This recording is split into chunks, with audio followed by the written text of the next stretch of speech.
Investment in the securities market is subject to market risks. Investors are advised to read all related documents carefully before investing. ये 2 part video series है।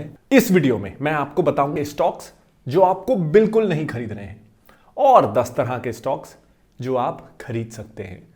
Actionable pointers, which stocks to sell, which stocks to bye.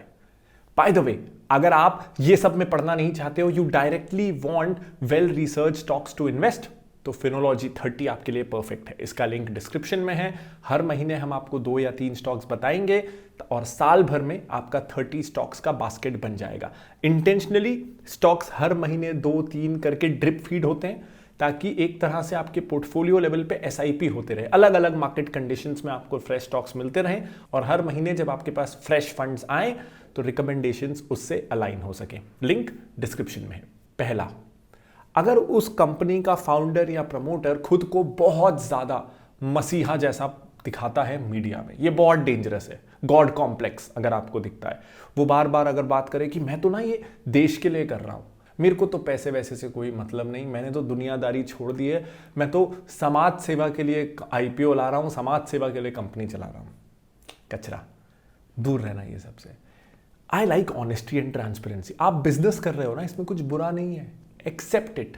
Business जब आप करते हो तो आप tax से सरकार को रेवेन्यू देते हो, आप एम्प्लॉयमेंट जनरेट करते हो, तो मसीहा खुद को दिखाने की जरूरत क्या है? ज्यादा जो शरीफ दिखे या ज्यादा महान दिखे उससे दूर रहना। ऐसे फाउंडर्स ना हमारे लिए कुछ नहीं है, सब कुछ बच्चों के लिए है, सब कुछ स्टूडेंट्स के लिए है। ऐसे फाउंडर्स आपको फार्मा में बहुत मिलेंगे कि हम तो बस मानव कल्याण के लिए सब कुछ कर रहे हैं। तो ये 2 सेक्टर्स में ना खास करके आपको ऐसे फाउंडर्स बहुत मिलेंगे, दूर रहिएगा। इससे अच्छा वो है जो बोले हाँ हम प्रॉफिटेबिलिटी के लिए काम कर रहे हैं, हमारे शेयर होल्डर्स के लिए, लेकिन हम एथिक्स का ध्यान रखेंगे, हम कंप्लायंसेस रखेंगे, हम ट्रांसपेरेंसी रखेंगे। सेकंड, ग्रोथ या होप स्टॉक्स। आज की बैलेंस शीट का, आज के प्रॉफिट एंड लॉस का ठिकाना नहीं। हर बार बात 5 साल आगे की, 5 साल पहले बात 5 साल आगे की, आज बात 2030 की, 2030 में 2035 की। जो हमेशा सिर्फ फ्यूचर की बात करे और उसने प्रॉफिट 1 पैसा कभी नहीं देखा, दूर रहना इनसे। ये बड़े बड़े ख्याली पुलाव बना के अपने शेयर्स आपको चिपका रहे हैं। तीसरा, इन मोस्ट केसेस अगर आपको ये दिख रहा है कि ये ऑफर फॉर सेल है, बस वीसी आईपीओ इसलिए ला रहा है ताकि उसको एग्जिट मिल सके, उसके एचएनआई, उसके अमीर लोगों को और अमीर बनाया जा सके, तो आपके लिए कुछ होने वाला नहीं है उसमें। अगर आप ये सोच रहे हो ना कि ये बड़े बड़े वीसीज आपके बेनिफिट के लिए कोई कंपनी लिस्ट करवा रहे हैं, ऐसा क्यों ना, वो अपना और अपने क्लाइंट्स का ध्यान रखेंगे। एक आम रिटेल इन्वेस्टर का ध्यान वो क्यों रखेंगे? इंसेंटिव्स आर नॉट अलाइंड, दूर रहिएगा। चौथा, अनरिलेटेड डाइवर्सिफिकेशन। कुछ कंपनियों को ये बहुत मजा आता है, हम स्टील में भी हैं, सीमेंट में भी हैं, हम रियल एस्टेट में भी जाएंगे, अब हम एयरपोर्ट भी लाएंगे, हम टेलीकॉम भी लाएंगे, हम एफएमसीजी भी लाएंगे, हम सब कुछ करेंगे। सब कुछ में बस हमारा ही नाम होना चाहिए, दुनिया में और किसी को कुछ करने ही नहीं मिलना चाहिए। बहुत गड़बड़। पास्ट एग्जाम्पल्स ऐसे बहुत सारे हैं जिन्होंने ये करने की कोशिश की। एसएल ग्रुप, जी ग्रुप हमने देखा, बहुत स्ट्रगल किया उन्होंने। वीडियोकॉन ग्रुप, एसआर ग्रुप, सहारा, किंगफिशर, लंबी लिस्ट है। अगर एक बिजनेस बहुत जल्दी जल्दी बहुत सारे सेक्टर्स में जाने की कोशिश करे, बहुत विजिबिलिटी सडनली बढ़ा दे, 10 में से 8 डूब जाते हैं। 2 बहुत बड़े भी बन जाते हैं, सक्सेसफुल वाले भी एग्जाम्पल हैं, लेकिन 10 में से 2 ही होते हैं, 8 डूब जाते हैं। I want to play bets जहां ऑड्स मेरे फेवर में हो, जहां सक्सेसफुल होने के लिए मुझे बहुत ज्यादा लकी ना होना पड़े। 5वां, कमोडिटी बेस्ड, जिनका पूरा गेम ही ये है कि हम कमोडिटी प्राइसेस को प्ले कर सके।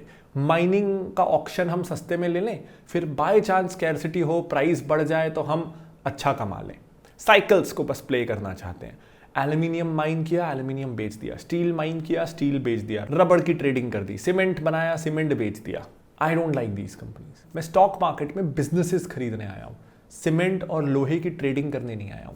हाँ, कोई इनसाइडर है, किसी का बिजनेस ही वो है, वो इस साइकिल को बहुत अच्छे से समझता है और वो मार्केट से भी उसे प्ले करना चाहता है, अलग बात है।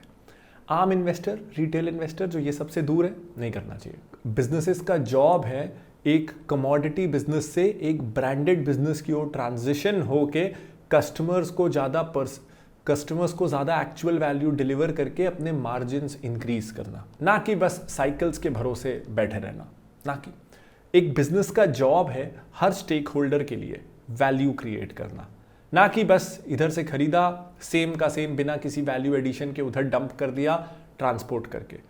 ठीक है, वो कमाते होंगे, कुछ लोग भी कमाते होंगे। At Finology I am not comfortable. Sixth, वो कंपनीज जो फ्रीक्वेंटली अपने स्टॉक्स डाइल्यूट करती है। कभी आईपीओ आ गया, फिर एफपीओ आ गया, फिर राइट्स इशू आ गया, फिर क्यूआईपी आ गया, हमेशा और शेयर्स इशू करते जाओ। तो अगर शेयर्स की नंबर्स बढ़ते जाएंगे तो मेरा ईपीएस डाइल्यूट होता जाएगा और मेरे शेयर्स की परसेंटेज वैल्यू बढ़ेगी नहीं। सोचो कंपनी का प्रॉफिट 100 रुपये है और 20 शेयर हैं, तो अर्निंग पर शेयर 5 रुपये हो गया। अब वो फिर से और शेयर्स इशू कर रही है क्योंकि बिजनेस की हालत खराब है, इंटरनल कैश जनरेट नहीं हो रहा, फंडिंग उठानी है। तो अब 20 शेयर्स और इशू हो गए, अब टोटल शेयर 40 हो गए, प्रॉफिट 100 का 100 ही है, तो ईपीएस गिर के तो 2.5 रुपये हो गया ना।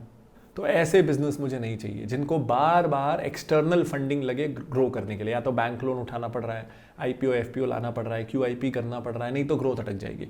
बिजनेस तो वो है ना जो एक समय के बाद 2, 4, 5 साल उसको बिल्कुल नर्सिंग या इंक्यूबेशन की जरूरत रहे, लेकिन उसके बाद वो बिजनेस अपने आप इतना कैश जनरेट करे कि ग्रोथ इंटरनल एक्रूवल से आए, एक्सटर्नल फंडिंग से नहीं। अब ये आपको दिखेगा कैसे, ये आप वेरीफाई करोगे कैसे? बहुत सिंपल है। फिनोलॉजी टिकर पे जाइए, जिस कंपनी में भी आपको ये देखना है उसको टाइप करिए, उसके बाद उसके बैलेंस शीट सेक्शन में आइए। जैसे मैं अभी वोडाफोन आइडिया के सेक्शन में आया हूँ, कॉन्स्टेंटली कैपिटल इन्फ्यूजन लगता है। 28,000 करोड़ रुपए के शेयर्स इशूड थे 2021 में, ये बढ़ते बढ़ते 70,000 करोड़ से ऊपर हो गए, यानी ईपीएस लगातार डाइल्यूट हो रहा है। इसके उलट आपको ऐसी कंपनीज चाहिए जो या तो बायबैक्स कर लें या फिर एटलीस्ट फ्रेश इश्यूज ना करें। कभी कभी कोई मेजर चेंज आ रहा है, मेजर एक्सपांशन है, 10 साल में एक बार हो गया, अलग बात है, लेकिन बार बार अगर ये हो रहा है तो आपके लिए वेल्थ जनरेट वो बिजनेस कर नहीं पाएगा। और ये हम वोडाफोन के प्राइस चार्ट को भी देख के समझ सकते हैं। जरा इनकी 5 साल की हिस्ट्री देखते हैं क्या रही। 5 साल पहले ये शेयर था 8 रुपए पे, आज भी है 8 रुपए पे। तो जब बार बार डाइल्यूशन होगा तो रिटर्न्स आएंगे कहां से, ये ध्यान रखिएगा। 8वां, नैरेटिव ड्रिवन, जो बहुत बड़े बड़े वादे कर दे और जो बहुत ज्यादा too good to be true वाले या तो इनोवेशन प्रॉमिस करे, साइंटिफिक ब्रेक थ्रूज प्रॉमिस करे या स्केल प्रॉमिस करे। हमने ओला के फाउंडर के साथ ये देखा है कि मैं ही कैब में भी नंबर 1 हो जाऊंगा, मैं ही ई स्कूटर्स में भी नंबर 1 हो जाऊंगा, मैं ही इंडिया का एआई में भी नंबर 1 हो जाऊंगा, मैं ही मैप्स लॉन्च करके उसमें भी नंबर 1 हो जाऊंगा, और हर जगह यू फॉल्टर। बहुत सारा नैरेटिव, बहुत बड़ी बड़ी बातें, ग्राउंड में एक्शन नहीं। तो ये भी गॉड कॉम्प्लेक्स जो मैंने पहला पॉइंट बोला था उसका एक वेरिएंट है। यहां आप खुद को महान ना बोल के अपनी कंपनी के सपने बहुत ज्यादा बेच रहे हो, बच के रहिए इन कंपनियों से।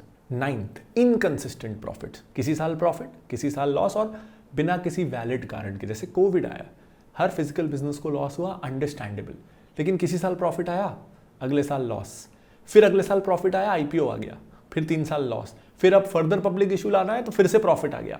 इन कंपनीज का आईपीओ के जस्ट पहले, फर्दर पब्लिक इशू के जस्ट पहले, राइट्स इशू के जस्ट पहले 1 क्वार्टर, 6 महीने, साल भर प्रॉफिट हो जाता है। जैसे ही फंड रेज हो जाता है ये फिर से लॉस में आ जाती है।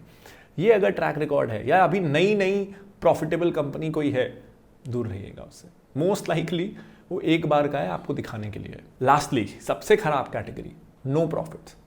यार वो बिजनेस तो पैसा कमा नहीं रहा, उसको और कोई पैसा दे नहीं रहा, इसीलिए तो वो आपसे पैसा मांगने आया है। उसको उसके घर वाले पैसा नहीं दे रहे, इसलिए वो आपसे मार्केट में पैसा मांगने आया है और आप दे रहे हो। थोड़ा ग्लॉसी ब्रोशर, थोड़े टीवी ऐड, थोड़ा सोशल मीडिया में पीआर, और आप पैसे दे रहे हो। उसको उसके घर वालों ने, उसके दोस्तों ने, उसको परिवार वालों ने पैसे देने को मना कर दिया कि ये तो 10 साल से लॉस में बिजनेस कर रहा है, और आपने उसको पैसे दे दिए। तो जो बिजनेस प्रॉफिट नहीं कमा रहा वो बिजनेस नहीं है। हाँ, कई बिजनेस ऐसे होते हैं जो शुरू में पैसा नहीं कमाते, आगे जाके पैसा कमाते, तो दूर रहो ना। आपको ये हाई रिस्क बेट्स क्यों लेने? 5-6 हज़ार कंपनियां लिस्टेड हैं, आपको पोर्टफोलियो में चाहिए बहुत हो गया तो 30, तो आप रिस्क क्यों लोगे? आप कॉम्प्रोमाइज क्यों करोगे? Do not invest in businesses जो अभी रियल डेफिनेशन में बिजनेस बने ही नहीं है, उनको उनके घर वाले पैसे नहीं दे रहे हैं, इसलिए वो आए हैं। ध्यान रखिए, अवॉइड दीज कंपनीज। उम्मीद करता हूं ये वीडियो आपको पसंद आया होगा। अगर हाँ तो मुझे कमेंट करके बता दीजिएगा कि सारे पॉइंटर्स में से आपको सबसे ज्यादा यूजफुल कौन सा लगा। और अगला पार्ट 2 दिन में आ जाएगा, जहां मैं बताऊंगा 10 kinds of stocks that you can think about buying. अगर आप अपने आसपास किसी को देखते हो जो स्टॉक्स गलत तरीके के खरीद लेता है, तो ये वीडियो उनके साथ, उन ग्रुप्स में शेयर करिएगा। मैं और आप मिलके उनकी मदद कर सकते हैं, उनको होने वाले लॉसेस को कम करने में। This is Pranjal Kamra signing off. Bye bye.